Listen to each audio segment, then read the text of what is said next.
আপোনালোকৰ গাঁৱৰ যুৱকসকলে তৈয়াৰ কৰে নেকি? হয় হয়, আমাৰ প্ৰতি বছৰে আমাৰ সম্পূৰ্ণ গাঁৱৰ যুৱক লগ লাগি এই ইয়াত আপোনাৰ লাইব্ৰেৰীত লগ হৈ কাগজৰ দ্বাৰা নিৰ্মিত ফুল মালা বিভিন্ন ধৰণৰ বস্তু তৈয়াৰ কৰে।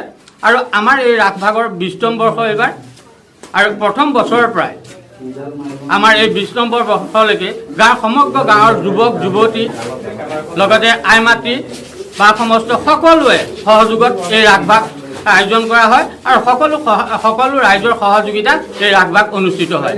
আৰু এই ৰাসভাগৰ কাৰণে প্ৰয়োজনীয় যি দৃশ্যসজ্জাৰ সামগ্ৰী, সেই সামগ্ৰীসমূহ আমাৰ গাঁৱৰ স্থানীয় যুৱক যুৱতীৰ দ্বাৰাই নিৰ্মিত কৰা হয়।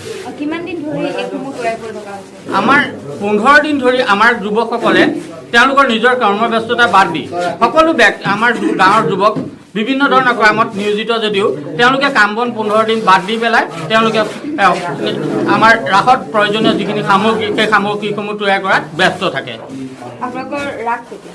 আমাৰ ৰাস 18-19 তাৰিখে, 18-19 নৱেম্বৰ। এই ৰাস মহোৎসৱলৈ আমাৰ সমগ্ৰ অসমৰ লগতে বিশ্বনাথ চাৰিআলিৰ সমূহ জনতাক আমি এই আপোনালোকৰ যোগেদি নিমন্ত্ৰণ জনালোঁ। ধন্যবাদ।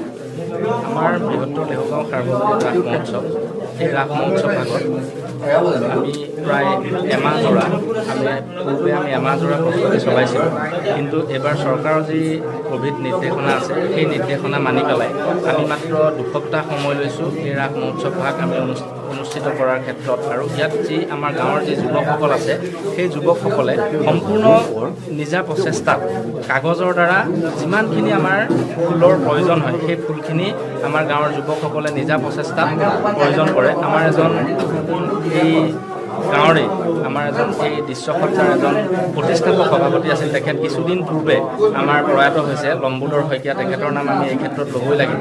তেখেতৰ প্ৰচেষ্টাতে আমাৰ এই ৰাসখনত যি ফুলৰ আৰম্ভণি হৈছিল, ফুলৰ পৰা ধৰি বক, আমাৰ কালীয়া দমনৰ নাগ, পুতনা, বিভিন্ন ধৰণৰ ফুলৰ মালা তেওঁ সকলোখিনি তেওঁ নিজ হাতেৰে প্ৰস্তুত কৰিছিল। আৰু এই লেহু গাঁৱৰ সকলোখিনি যুৱকেই শিল্পকৰ্মৰ যি আদিপাঠ, সেই শিল্পকৰ্মৰ আদিপাঠ লম্বোদৰ শইকীয়াৰ পৰাই গ্ৰহণ কৰিছিল। তাৰ বাবেই আজি এই ফুল দৃশ্যসজ্জাৰ সকলোখিনি কাম এই যুৱকসকলৰ প্ৰচেষ্টাতে হৈ আহিছে। আৰু ইয়াত পলিথিনৰ ব্যৱহাৰ আমাৰ নহয় বুলিয়েই ক'ব পাৰি। তাৰমানে আমাৰ পলিথিনৰ ব্যৱহাৰটো নহয়, ইয়াত সম্পূৰ্ণ কাগজৰ দ্বাৰা এই ফুল প্ৰস্তুত কৰা হয়।